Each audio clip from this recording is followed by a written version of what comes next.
Charlie Munger, one of the greatest investors to ever live, once said, "I don't care what you have to do. If it means walking everywhere and not eating anything that wasn't purchased with a coupon, find a way to get your hands on $100,000.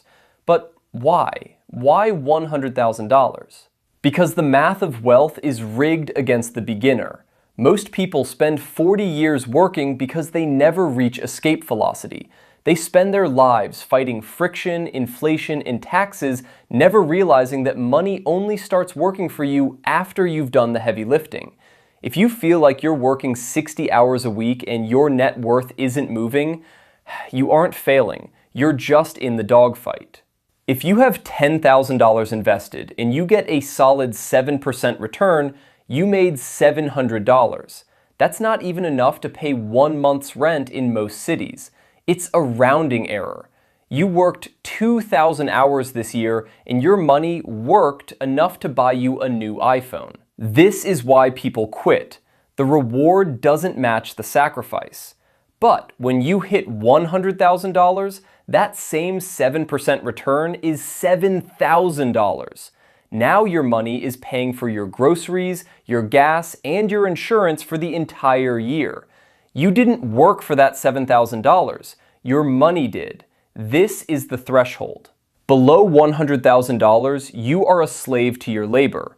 Above $100,000, you have a silent employee working for you 24/7. To get to the first $100,000, 100% of the effort comes from you. You have to cut expenses, work the side hustle, and say no to the fake rich traps. This is the hill. But once you cross that line, compound interest takes the wheel. Watch this math. To get from $0 to $100,000 at 7% takes about 10 to 12 years for the average person. To get from $100,000 to $200,000, it only takes 6 years. To get from $200,000 to $300,000, 4 years. The amount of money is the same, $100,000, but the time it takes to earn it is cut in half, then half again. This is why the rich seem to get richer effortlessly. They aren't working harder than you, they just crossed the $100,000 line a long time ago. So how do you get there without waiting 15 years? You need 3 things. You cannot buy a $60,000 truck on a $70,000 salary.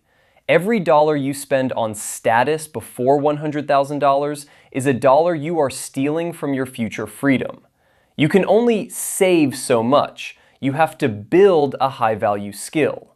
If you make $30,000, you have a math problem. If you make $100,000, you have a discipline problem. Treat your investment like a tax. If you don't see it, you won't spend it. Most people quit at $30,000 or $40,000 because they don't see the snowball effect yet. They think the hill goes on forever. It doesn't. If you are in the grind right now, keep pushing.